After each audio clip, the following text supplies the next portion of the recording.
하나님이 주시는 말씀 함께 나누겠습니다. 베드로전서 2장 9절부터 10절까지 말씀입니다.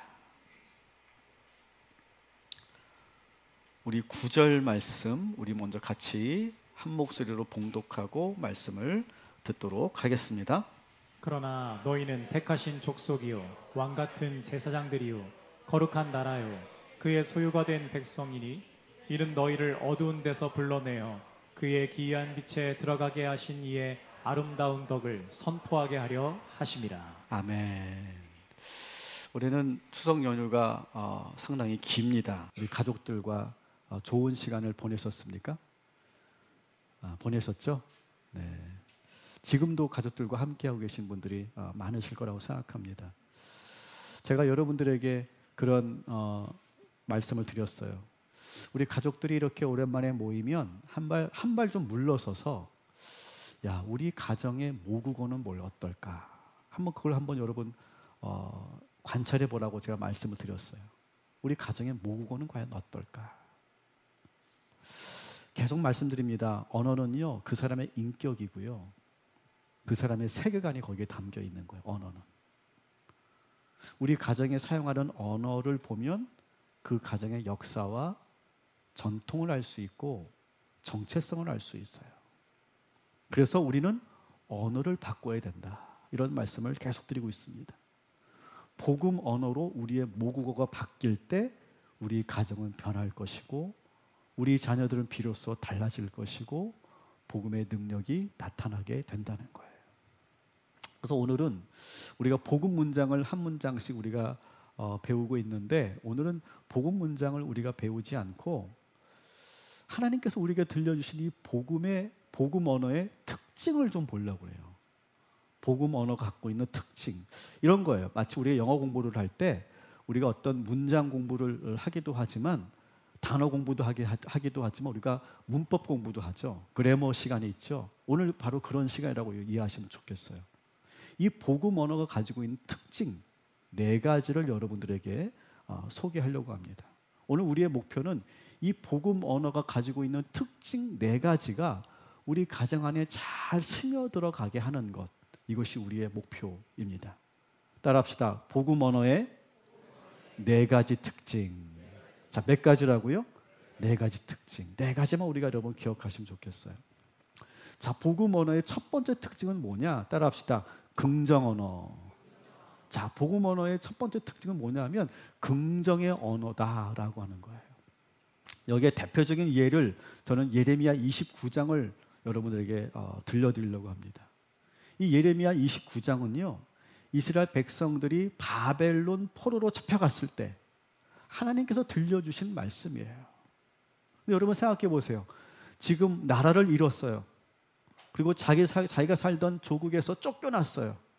그리고 한 번도 살아보지 못한 완전히 낯선 땅에서 살아야 합니다. 이스라엘 백성들은 너무나 지금 기가 막히고 두렵고 괴로웠을 거예요. 야, 이런 곳에서 우리가 앞으로 어떻게 살아야 되나 막막했을 거예요.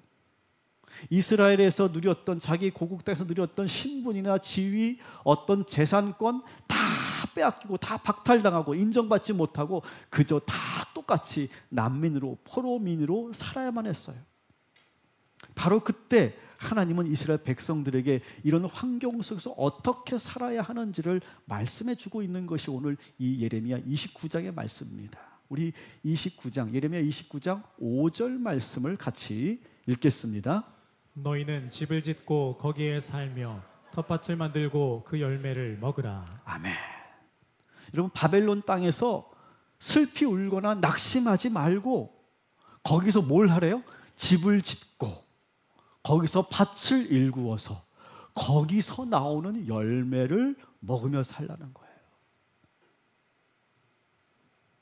내가 왜 여기서 살아야 되지? 누구 때문에 우리가 이렇게 지금 불행하게 됐지? 난 여기서 도무지 살 수가 없어. 음식도 안 맞고 나는 여기서 살 수가 없어. 난 다시 꼭 돌아갈 거야. 여길 탈출하고 말 거야.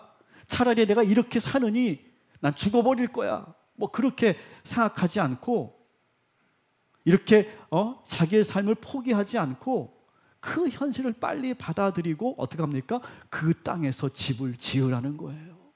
그리고 그 땅에서 밭을 일구라는 거예요. 거기서 열심히 일하라고 하는 거예요. 거기서 나온 열매를 먹으래요. 거기서 끝나지 않습니다. 우리 6절 말씀도 우리 같이 읽겠습니다. 아내를 맞이하여 자녀를 낳으며 너희 아들이 아내를 맞이하며 너희 딸이 남편을 맞아 그들로 자녀를 낳게 하여 너희가 거기에서 번성하고 줄어들지 아니하게 하라. 아멘. 또 거기서 뭐 하라고 합니까? 거기서 결혼도 하고 아이도 낳고 그 아이들이 또 장성해서 또 결혼을 하고 또 자손을 낳고 그렇게 번성하고 번성하래요. 여러분, 이 포로로 끌려온 사람들 중에는요, 기가 막힌 사연을 갖고 있는 사람들이 많았을 거예요. 그 무자비한 그 폭력 앞에서 가족을 잃은 사람들이 많았을 것이고, 포로로 끌려오면서 가족이 뿔뿔이 흩어지고 헤어진 사람들이 많았을 거예요. 가까스로 목숨은 부지했지만 가족과 떨어져 지내는 사람들이 너무나 많았을 거예요. 이렇게 상처로 가득한 사람들이 포로로 끌려와서 거기서 뭘 하래요? 거기서 사랑도 하고 결혼도 하고 아이를 낳으라는 거예요. 여러분, 결코 쉬운 일이 아니죠, 여러분. 사랑하는 지금 내 아내가 지금 고국에 있는데 나만 지금 여기 와 있는데 여기서 사랑을 하고 여기서 결혼을 하고 또 아이를 낳으라니요. 결코 쉬운 일이 아니에요. 그런데 하나님은 그들에게 그럼에도 불구하고 사랑하고 결혼하고 아이를 낳아 가정을 이루라고 말씀하십니다. 더 놀라운 말씀을 하세요. 7절 말씀 우리 같이 읽겠습니다. 너희는 내가 사로잡혀 가게 한 그 성읍의 평안을 구하고 그를 위하여 여호와께 기도하라. 이는 그 성읍이 평안함으로 너희도 평안할 것임이라. 아멘. 너희를 포로로 끌고 온 이 나라 바벨론을 위해서 기도하래요. 아니, 이 성읍을 위해 평안을 구하고 나에게 기도하라고 말씀하세요. 여러분, 이게 가능할까요? 지금? 우리를 이렇게 비참하게 만들고 우리를 짓밟았던, 우리를 억지로 포로로 끌고 왔던 이 나라를 위해 기도하라니요. 그런데 이렇게 기도해야 되는 이유를 말씀하고 계십니다. 따라합시다. 이 성읍이 평안해야 너희도 평안하다. 그렇기 때문에 기도하라고 하는 거예요. 여러분, 이스라엘의 역사는요, 한마디로 말하면 디아스포라의 역사다, 이렇게 말할 수 있어요. 땅을 빼앗기고 늘 흩어져 살아야 했어요. 남의 땅에서 눈치 보며 살아야 됐어요. 핍박받으면서도 끝내 살아내야만 했어요. 그런데 그들은 자기들이 처해 있는 곳에서 오늘 주신 말씀 그대로 살았어요. 그래서 어디서든지 그들은 번성할 수 있었고 하나님의 축복을 누리며 살았어요. 현실을 빨리 받아들이고 과거에 매이지 않고 더 적극적으로 그 땅에서 집을 짓고 그리고 거기서 열심히 땀 흘려 일하며 결혼도 하고 자녀를 낳으면서 긍정의 마음으로 살아가는 일, 이것이 바로 우리 모두에게 들려주시는 복음의 말씀이라는 거예요. 따라합시다. 복음의 언어는 긍정의 언어입니다. 자, 그러면서 오늘 이 29장, 예레미야 29장에서 우리가 너무나 잘 알고 있는 유명한 그런 구절이 여기에서 이 맥락에서 나오는 거예요. 우리 29장 11절 말씀 같이 읽겠습니다. 여호와의 말씀이니라. 너희를 향한 나의 생각을 내가 아나니 평안이요 재앙이 아니니라. 너희에게 미래와 희망을 주는 것이니라. 아멘. 우리에게 주는 하나님의 계획은 재앙이 아니래요. 평안이요 미래와 희망이래요. 우리가 명절이 되면 우리가 그런 이야기들을 종종 듣지 않습니까? 할아버지의 이야기, 할머니의 이야기, 우리 가정이 어떻게 여기까지 오게 되었는지, 우리가 어떻게 이렇게 살게 되었는지, 이걸 어른들을 통해 우리가 듣게 됩니다. 저도 어릴 때 들었던 이야기가 있어요. 우리 가정의 이야기. 저희 할아버지 할머니는 경기도 팔탄에서 사셨어요.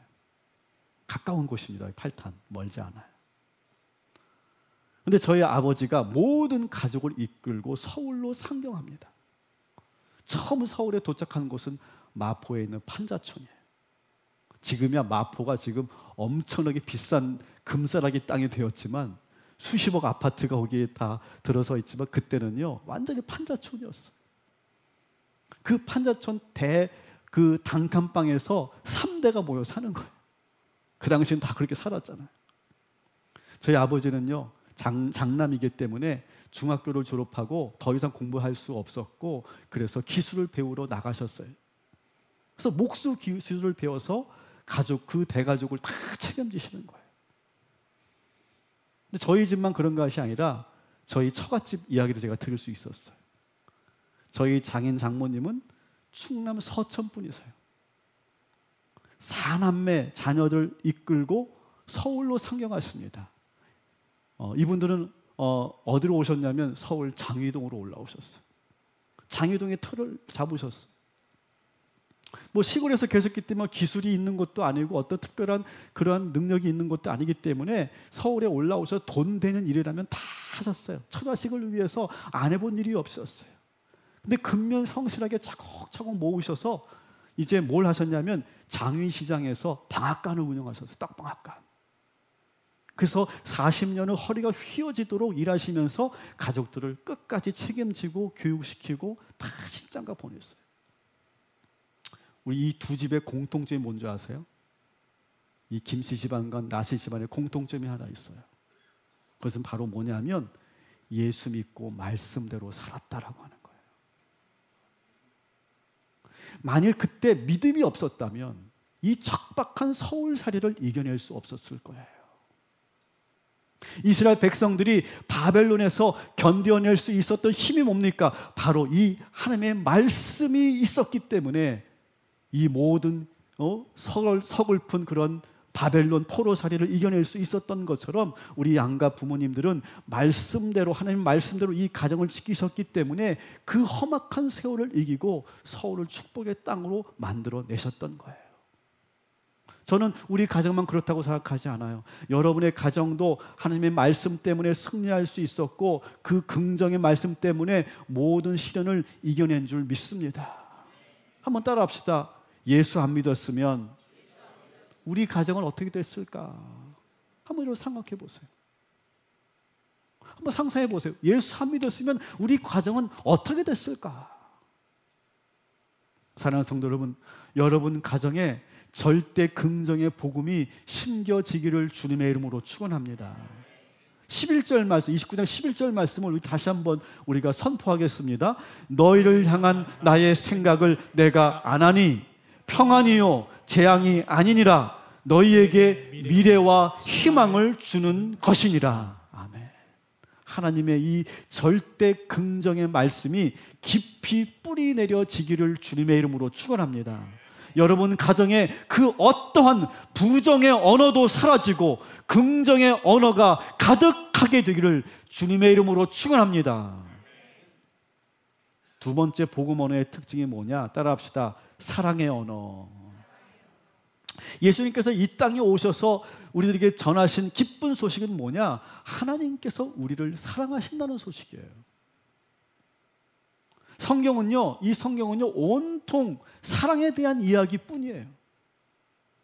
제가 한번 사랑의 그런 말씀을 제가 한번 쭉 조사해 봤어요. 너무나 많아요. 너무너무 많아요. 사랑의 메시지가. 제가 여러분들에게 몇 구절을 소개하려고 합니다. 신명기 7장 13절에 기도했습니다. 곧 너를 사랑하시고 복을 주사 너를 번성케 하리라. 스바냐 3장 17절 너희 하나님 여호와가 너희 가운데 계시며 너를 잠잠히 사랑하시며 기뻐하시리라.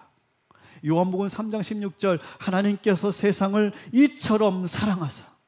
요한복음 15장 9절 하나님께서 나를 사랑하신 것 같이 나도 너희를 사랑하였으니 나의 사랑 안에 거하라. 갈라디아서 2장 20절 나를 사랑하사 나를 위하여 자기 자신을 버리신 하나님의 아들을 믿는 믿음 안에서 사는 것이라. 데살로니가 2장 13절 주께서 사랑하시는 형제들아 하나님이 처음부터 너희를 택하사 성령의 거룩하게 하심으로 구원을 받게 하심이니. 온통 성경에는 다 사랑의 이야기가 가득 차 있어요. 따라합시다. 복음은 사랑의 언어입니다. 여러분, 우리가 복음의 언어로 유창하자, 복음의 언어가 우리 입에서 술술 나오게 하자라고 하는 것은 여러분 성경 구절을 달달달 외우라는 것이 아니에요. 사랑한다는 말을 자주 하자는 거예요. 사랑한다는 말을. 얼마나 하나님이 우리를 사랑하셨는가를 우리가 알고 그 사랑을 받은 우리가 사랑합니다, 사랑합니다를 자주 하자는 거예요. 여러분 가정 안에서 사랑의 언어가 가득 넘치기를 주님의 이름으로 축원합니다. 얼마나 사랑하는지를 보여주는 거예요. 오늘 이 말씀을 우리 가족들과 함께 듣는 성도님들, 옆에 계신 우리 가족들에게 사랑한다고 고백해 주시기 바랍니다. 그리고 이제 모든 일정을 마치고 이제 가족들과 헤어진 우리 가족 여러분들, 이 예배를 마치고 다시 미처 하지 못했던 사랑한다는 그 메시지를 전화로, 문자로 다시 한번 그 사랑을 전하시기 바랍니다. 그리고 우리 모든 성도들이 이렇게 함께 모여서 우리가 예배하면서 서로를 바라보면서 우리가 사랑으로 고백하시기 바랍니다. 우리 옆 사람과 이렇게 인사하겠습니다. 사랑합니다. 우리 가족들 특별히 내가 당신을 사랑합니다. 한번 해봅시다. 사랑합니다. 우리 최순은 지수는 얼굴이 빨개지시네. 참 우리가 어렵죠. 근데 복음이라는 건 바로 그런 거예요. 사랑의 언어인 거예요. 사랑의 언어. 여러분 사랑의 언어로 유창해지시기를 주님의 이름으로 축원합니다. 세 번째 복음 언어의 특징은 뭐냐? 따라합시다. 진리의 언어. 여러분 우리는 복음을 오해하면 안 돼요. 복음은 내가 듣고 싶은 말이 아니에요. 내가 들어서 좋은 말이 아니에요. 듣기에 좋은 달콤한 말이 아니에요. 때로는요 이 복음은요 우리를 당혹스럽게 할 때가 있어요. 어느 때는 이 복음이 우리에게 아주 날카로운 송곳이 우리의 가슴에 팍 박히는 것 같은 그런 말씀일 때가 있어요. 그래서 이 복음을 처음 들으면요 왠지 아프고 당혹스럽고 그럴 때가 있어요. 근데 그 말씀이 팍 우리 안에 박히면서 그 말씀을 내가 박힌 그 말씀을 받아들이고 그 말씀을 인정하면 어느 순간 깨달아지고 이것이 오히려 은혜가 되고 나의 근본적인 치유가 일어나는 말씀일 때가 있어요. 여러분 예수님께서는요 이 땅에 오셔서 내가 너희에게 평화를 주러 오지 않았대요. 평화를 주러 오지 않고 뭘 주러 오셨다고 말씀하십니까? 날카로운 검을 주러 오셨대요. 마태복음 10장 34절에 그렇게 말씀하십니다. 우리 같이 읽겠습니다. 내가 세상에 화평을 주러 온 줄로 생각하지 말라. 화평이 아니요 검을 주러 왔노라. 아멘. 아주 날카로운 검을 주려고 오셨다는 거예요. 화평, 그냥 그렇게 대충 그렇게 어물쩍 넘어가는 그런 말씀이 아니라 우리의 심령을 팍 찌르는 말씀을 주기 위해서 오셨다는 거예요. 예수님은요 이 땅에 오셔서 좋은 게 좋은 거라고 그냥 넘어가지 않으셨어요. 모르는 척 그렇게 대충 침묵하지 않으셨어요. 오히려 사랑하시기 때문에 더 강력하게 찔러 쪼개는 말씀을 하셨어요. 그래서 사도 바울은 복음을 뭐라고 얘기하느냐? 좌우에 날선 예리한 검이다 이렇게 말하고 있어요. 좌우에 날선 예리한 검. 그리고 그 말씀이 우리의 혼과 영과 관절과 골수를 찔러서 쪼갠다고 말씀하고 계세요.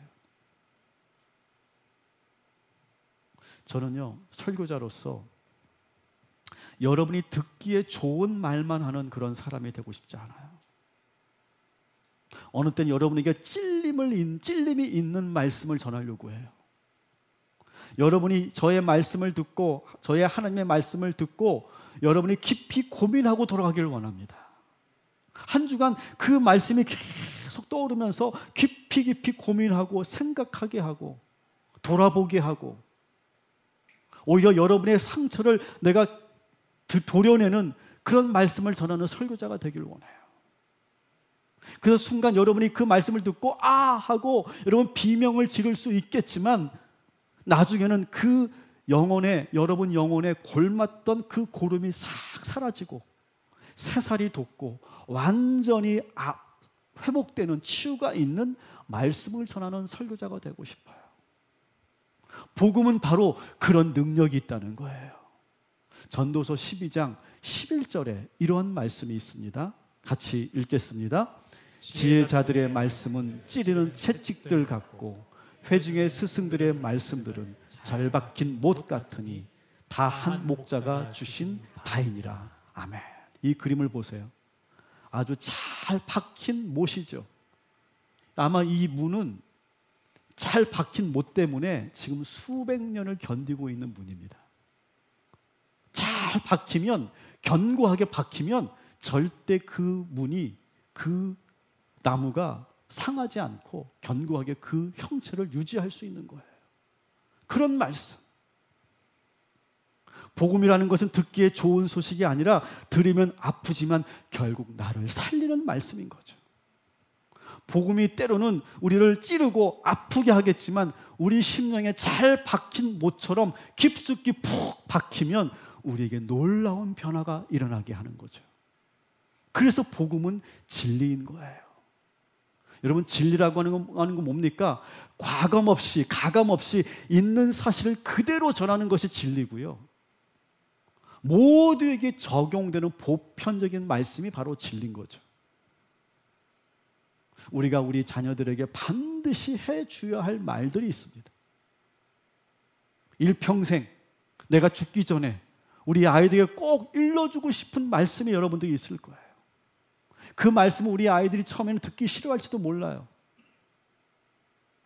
그런데 지금은 듣지 않는다고 해도 우리가 반드시 가르쳐야 될 말씀이 있죠. 그 말에 찔려서 우리 아이들이 아파해도 언젠가 약이 되는 그런 말씀들이 있죠. 저는 한번 정리해 봤어요. 우리 아이들에게 꼭 들려주고 싶은 그런 진리의 복음을 저는 한번 정리해 봤어요. 한번 여러분도 한번 들어보시기 바랍니다. 얘들아, 하나님을 경외해야 된다. 하나님을 두려워해야 된다. 그리고 엄마 아빠의 말을 가볍게 여기지 말아라. 미련한 자들은 어떤 자들인 줄 아니? 부모의 말을 가볍게 여기는 자들이 미련한 자들이라고 성경에 분명히 되어 있단다. 하나님을 하나님보다 더 사랑하는 것을 만들지 말아라. 그게 우상이란다. 그리고 절대로 내 능력으로 잘 되는 것이 아니라 하나님께서 인도하셔야 되고 하나님께서 하시는 거란다. 절대 교만하지 말아라. 너는 언제나 네가 죄인이라는 사실을 잊지 말아라.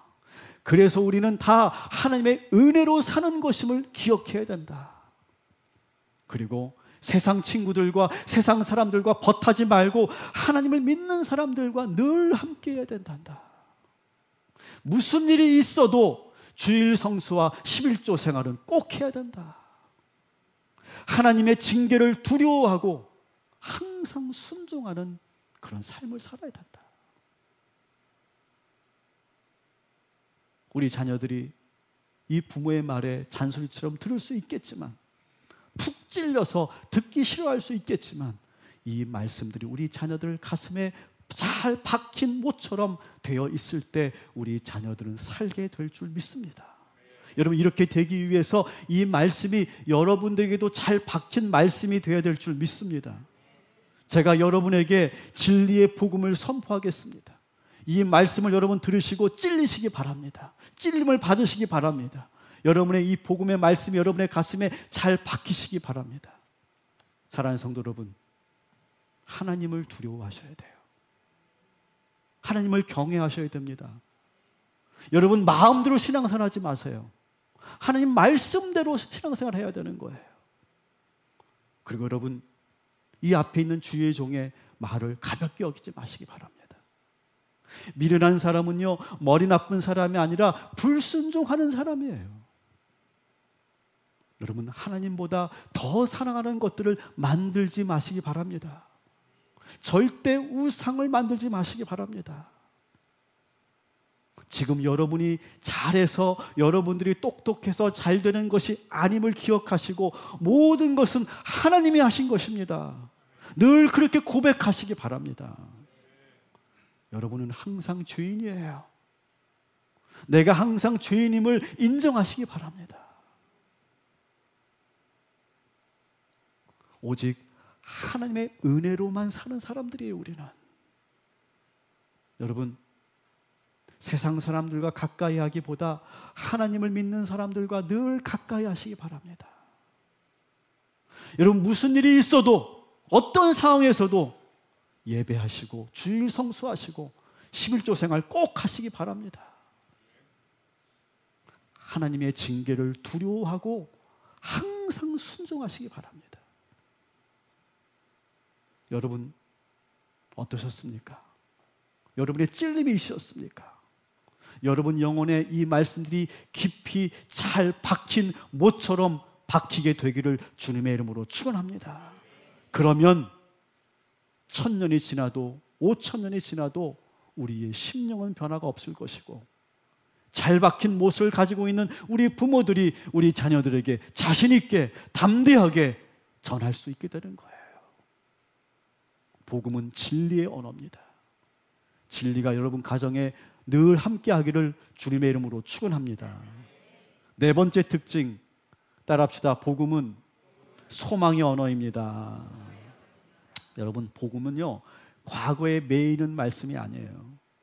복음은 미래에 대한 소망의 언어예요. 미래에 대한 소망의 언어. 여러분, 이 성경은요, 어떤 과거의 고통이나 과거의 잘못만 지적하는 것이 아니에요. 현실에 안주하라고 말하지 않습니다. 앞으로 나타날 하나님의 역사하심과 예수 그리스도의 재림, 다시 오심을 말씀하고 있는 책이 바로 이 성경이에요. 새 하늘과 새 땅, 새 예루살렘을 말씀하고 계세요. 우리가 다시 한번 예레미야 29장으로 넘어가면요, 이렇게 하나님께서 긍정의 말씀, 너희가 거기서 집을 짓고 그리고 거기서 밭을 일구며 결혼도 하고 자식도 낳고 번성하라고 말씀하시고 그 땅을 위해 기도하라고 말씀하신 다음에 소망의 말씀을 주시는 거예요. 우리 29장 10절 14절 우리 같이 읽겠습니다. 여호와께서 이와 같이 말씀하시니라. 바벨론에서 17년이 차면 내가 너희를 돌보고 나의 선한 말을 너희에게 성취하여 너희를 이곳으로 돌아오게 하리라. 이것은 여호와의 말씀이니라. 나는 너희들을 만날 것이며 너희를 포로된 중에서 다시 돌아오게 하되 내가 쫓아보내었던 나라들과 모든 곳에서 모아 사로잡혀 떠났던 그곳으로 돌아오게 하리라. 이것은 여호와의 말씀이니라. 아멘. 70년이 차면 포로 생활이 끝이 나고 다시 고국으로 돌아오게 될 것이다. 여러분, 믿으시기 바랍니다. 지금 여러분 가운데 힘들고 어려운 시절을 보내고 있으신 분들, 반드시 70년이 차면 반드시 여러분은 회복될 것이고, 그리고 여러분의 가정엔 희망으로 가득하게 될 줄 믿습니다. 이 희망의 소망의 말씀을 붙잡으시기 바랍니다. 구약에는 이런 말씀이 있고요, 신약에는 또 소망의 말씀이 있죠. 요한계시록 21장 1절부터 4절까지 또 같이 읽겠습니다. 또 내가 새 하늘과 새 땅을 보니 처음 하늘과 처음 땅이 없어졌고 바다도 다시 있지 않더라. 또 내가 보매 거룩한 성 새 예루살렘이 하나님께로부터 하늘에서 내려오니 모든 눈물을 그 눈에서 닦아주시니 다시는 사망이 없고 애통하는 것이나 곡하는 것이나 아픈 것이 다시 있지 아니하리니 처음 것들이 다 지나갔음이로라. 아멘. 따라합시다. 이전 것은 지나갔으니 보라, 새 것이 되었도다. 한 번 더 합니다. 이전 것은 지나갔으니 보라, 새 것이 되었도다. 이전 것은 지나갔으니 보라, 새 것이 되었도다. 여러분에게 새날 새 소망을 하나님께서 주실 줄 믿습니다. 과거에 매이지 마세요. 현재의 고통에 여러분 괴로워하지 마세요. 낙심하지 마세요. 현재에 안주하지 마세요. 미래의 소망을 두고 선포하시기 바랍니다. 여러분, 지금 우리 자녀들의 현재의 모습을 보고 판단하거나 걱정하지 마세요. 절대로 걱정하지 마세요. 하나님께서는요, 우리가 상상하지 못할 방법으로 역사하시고 새롭게 하여 주실 줄 믿습니다. 여러분, 하나님께서는요, 우리가 잘해서, 우리가 잘나서 우리를 칭찬해 주시고 축복해 주신 게 아니에요. 우리를 그냥 특별하게 봐주신 거예요. 특별하게. 현재의 모습으로 본 게 아니라 소망의 눈으로 바라보면서 특별하게 인정해 주신 거예요. 우리가 잘 알고 있는 말씀이죠. 베드로전서 2장 9절 10절 오늘의 본문입니다. 우리 한번 같이 읽겠습니다. 그러나 너희는 택하신 족속이요 왕같은 제사장들이요 거룩한 나라요 그의 소유가 된 백성이니 너희가 전에는 백성이 아니더니 이제는 하나님의 백성이요 전에는 긍휼이 얻지 못하였더니 이제는 긍휼을 얻은 자니라. 아멘. 우리가 거룩하고 완전해서 이렇게 말씀하신 것이 아니라 예수님께서 우리를 이렇게 인정해 주신 거예요. 내가 너희를 택하였다. 너는 왕같은 제사장이다. 너는 내 백성이고 거룩한 나라다. 이렇게 먼저 불러주시고 인정하면 그대로 되는 줄 믿습니다. 긍정의 언어로 말씀해 주시고 사랑한다고 말해 주시고 소망을 가지고 믿어 주시고 그렇게 불러주시면 그러면 사람은 변하게 돼 있는 거예요. 여러분, 거듭난다라고 하는 말은 뭘까요? 거듭남이라는 것은 이렇게 하나님께서 복음의 언어로 우리에게 계속 말씀해 주시고 복음을 계속 우리가 들으면서 내 생각이 바뀌고 나의 운명이 바뀌는 것이 바로 거듭남인 거예요. 복음은 바로 그런 능력이 있다는 거예요. 여러분, 이 복음은요 세상에서 가장 귀한 말씀이에요. 다이아몬드보다 더 아름답고 단단하고 능력이 있는 말씀이에요. 이 복음의 언어 4가지의 특징 다시 한번 따라합시다. 긍정의 언어, 사랑의 언어, 진리의 언어, 소망의 언어. 여러분, 이 복음의 언어가 갖고 있는 이 4가지 특징이 여러분의 입에서 저절로 나오게 되기를, 유창하게 나오게 되기를 주님의 이름으로 축원합니다. 여러분의 입에서 술술술 자연스럽게 무의식적으로 꿈에서도 복음의 언어가 선포되어지기를 주님의 이름으로 축원합니다. 세상의 언어 버리십시오. 부정의 언어 버리십시오. 복음의 언어로 유창해지는 우리 모든 가족 여러분들 되시기를 주님의 이름으로 축원합니다. 아멘.